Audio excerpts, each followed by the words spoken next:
Hello student, previous दो video में VSCQ के क्वेश्चन 1 to 11 डिस्कस कर लिए अपन।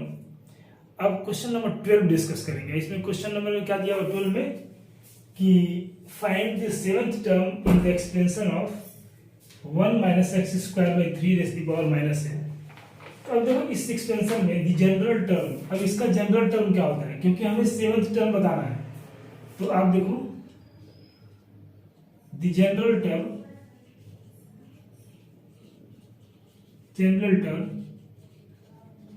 in this expansion 1 minus x raised to the power n minus n is tr plus 1 n plus 1 n plus 2 up to so on n plus r minus 1 by r factorial into x raised to the power r। ये होता है। अब यहाँ आप compare करो, अब यहाँ पे आप कंपेयर करोगे तो x की जगह पे कितना है x की जगह पे कितना है एक्स स्क्वायर बाई 3, n की जगह पे कितना है 4, और यहाँ पे जनरल टर्म कौन सा फाइंड करना है, आपको फाइंड करना है t7। तो अब यहाँ आप लिखोगे t7 is equal to t r+1 means 6 + 1।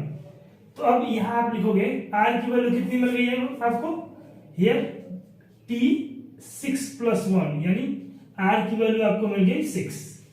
तो अब यहां पे लिखोगे 4 + 1 4 + 2 4 + 3 4 + 4 and 4 + 5 by factorial 6 into x raise the power r।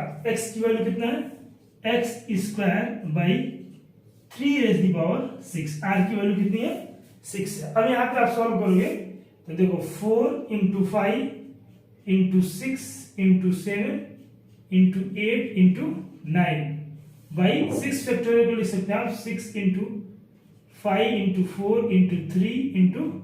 तो देखो 4 5 6 से 4 5 6 कैंसिल, और यहाँ पे 3 3 जा 9 और इससे 4 टाइम में इसको कैंसिल कर देंगे, और यहाँ पे हो जाएगा x raise the power 12 by 3 raise the power 6।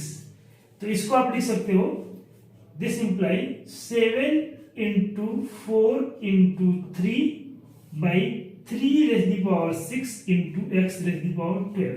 अब इससे एक पावर यहाँ कैंसिल हो जाएगा, तो this is equal to 28 by 3 raised the power 5 x raised the power 12 will be the seventh term in the expansion of this।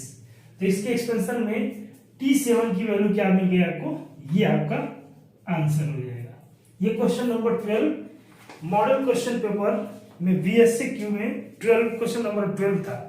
अब एक और क्वेश्चन डिस्कस करेंगे। देखो नेक्स्ट क्वेश्चन नंबर 13, इसका स्क्रीनशॉट ले लो।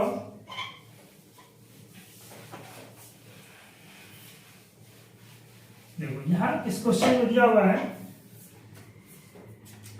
क्वेश्चन में है find the mean deviation from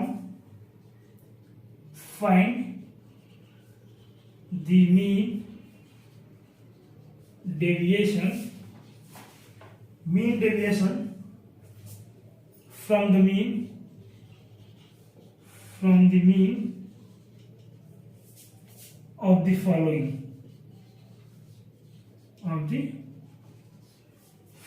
data। Following data से आपको क्या बताना है, मीन डेविएशन, और डेटा क्या है 6 7 10 12 13 4 12 एंड 16। देखो इसमें कितना डेटा है, नंबर ऑफ डेटा कितना 1 2 3 4 5 6 7 8, तो n की वैल्यू कितनी है 8। तो मीन, अब मीन कैसे फाइंड करते हैं, xi बाई n। तो x bar is equal to सबका सम कर लो 6 + 7 + 10 + 12 + 13 + 4 + 12 + 16, और नंबर ऑफ देखो डेटा कितना है इसमें 8 डेटा है, तो तो 8 से डिवाइड करेंगे तो यहाँ देखो 13 और यहाँ इसको अगर आप ऐड करोगे तो 32 और यहाँ पे आपका हो जाएगा 25 तो 57 27 और यहाँ पे यानी 6 + 7 + 10 + 13 + 4 + 12 ये हो जाएगा आपका total data 80/8 this is equal to 10।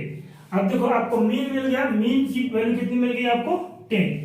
अब डेविएशन फ्रॉम मीन देखिए,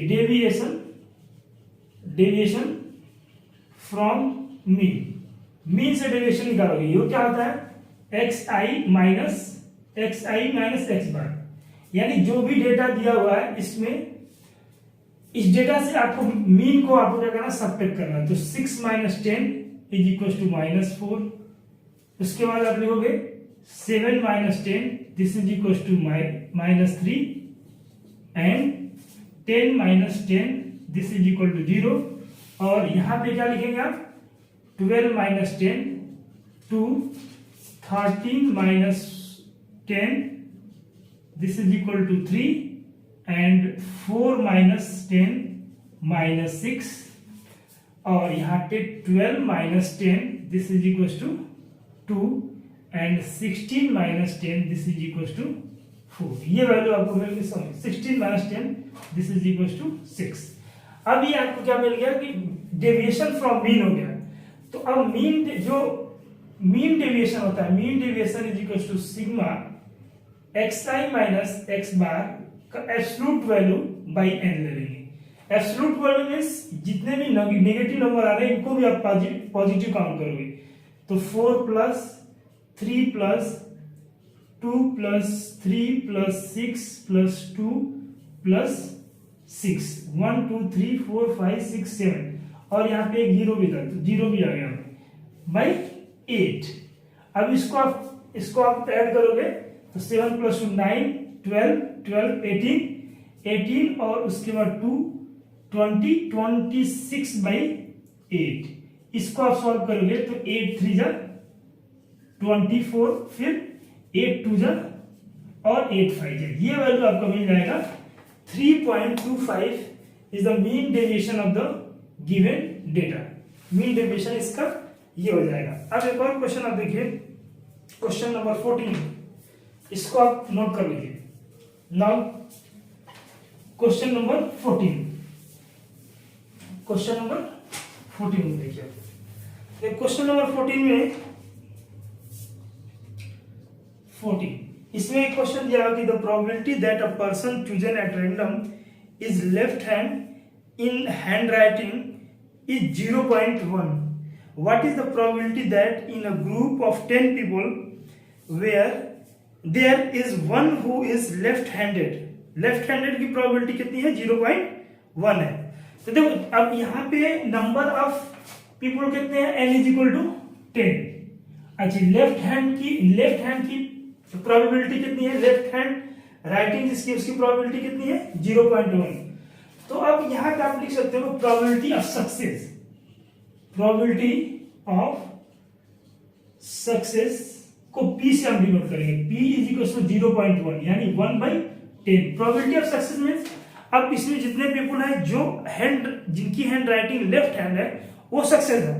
अब जिनकी लेफ्ट हैंड नहीं है वो फेलियर है। तो उसमें प्रोबेबिलिटी कितना मिल रहा है लेफ्ट हैंड राइटिंग का 0.1, तो वो हो गया 10।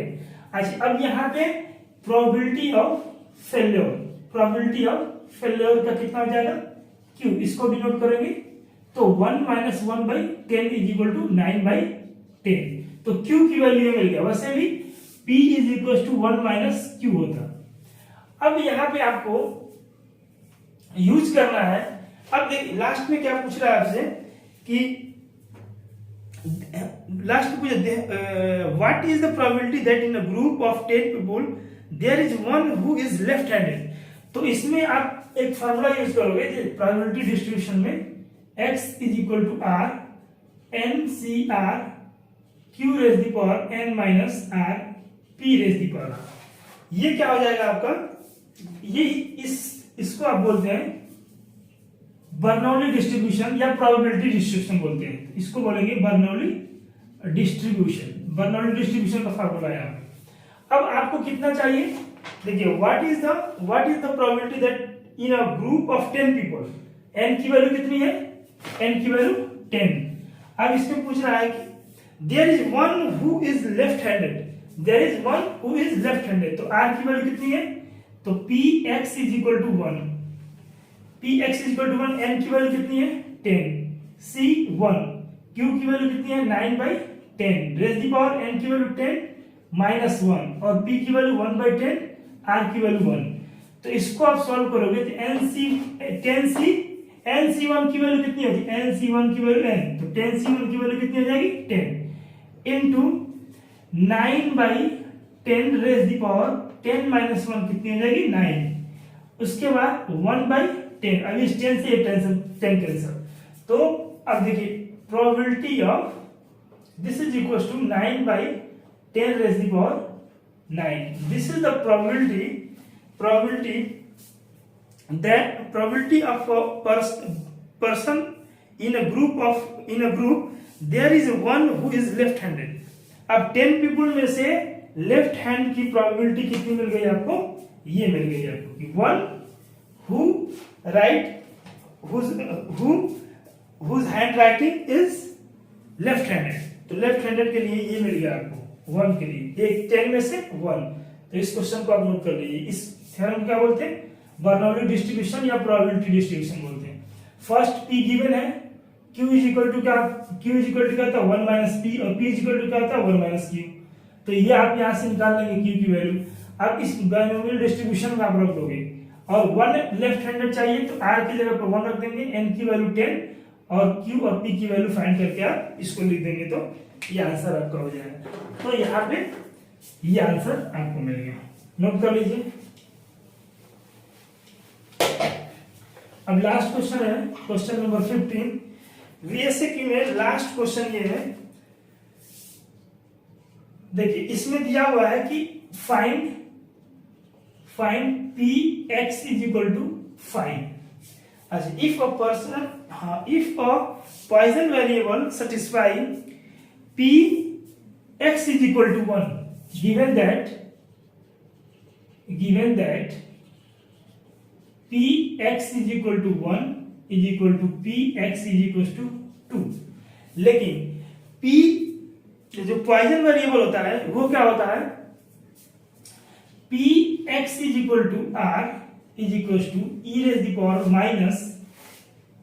power minus lambda and lambda raised the power r by r factorial where lambda is greater than 0। ये आपका हो जाता है पॉइजन वेरिएबल। अब यहाँ पे गिवन कंडीशन है px is equals to 1 is equals to px is equals to 2। तो यहाँ पे आप r की वैल्यू 2 रखोगे तो यहाँ ये पूरा ये जो ये मिला आपको, इस क्वांटिटी में r की जगह क्या रखना है, आपको 1 रखना है। तो e raised the power minus lambda and lambda raised the power 1 and 1 factorial is equals to e raised the power minus lambda and lambda is square by 2 factorial। देखो e raised minus lambda से minus lambda cancel, this imply lambda is equals to lambda square by 2। इससे cross multiplication करोगे तो this imply 2 lambda is equals to lambda square। This imply lambda square minus 2 lambda equal to 0, तो lambda equals to 0 और lambda is equals to 2। लेकिन lambda is greater than 0 तो ये value नहीं ले सकते, तो lambda की वैल्यू कितनी मिल गई, this imply lambda is equals to 2, lambda की वैल्यू आपको 2 मिल गई। अब फाइंड क्या करना है, px is equal to 5, px is equal to 5, r की वैल्यू कितनी है 5, इसमें रख दीजिए आप। तो e raised the power और lambda की वैल्यू कितनी है 2, e raised the power minus 2 and 2 lambda की वैल्यू कितनी है 2, r की वैल्यू 5 by 5 फैक्टोरियल। तो ये आपका वैल्यू मिल जाएगा px is equal to 5 पे e raised the power minus 2 raised the power 5 by 5 factorial. देखिए ये 2a में VSQ के 15 क्वेश्चन है, इसमें से आपको 10 अटेम्प्ट करने हैं। 3 वीडियो में हमने इसको बनाया, फर्स्ट सेकेंड एंड थर्ड में, तो इस तीनों को कर लेंगे। इसके बाद नेक्स्ट हम 2b के जितने भी VSQ में उसको सॉल्व करेंगे उसके बाद इंटीग्रेशन के क्वेश्चन जितने भी हैं जो मॉडल पेपर के हैं वो सब सॉल्व करेंगे। तो ठीक है, आज के लिए इतना ही। Thank you.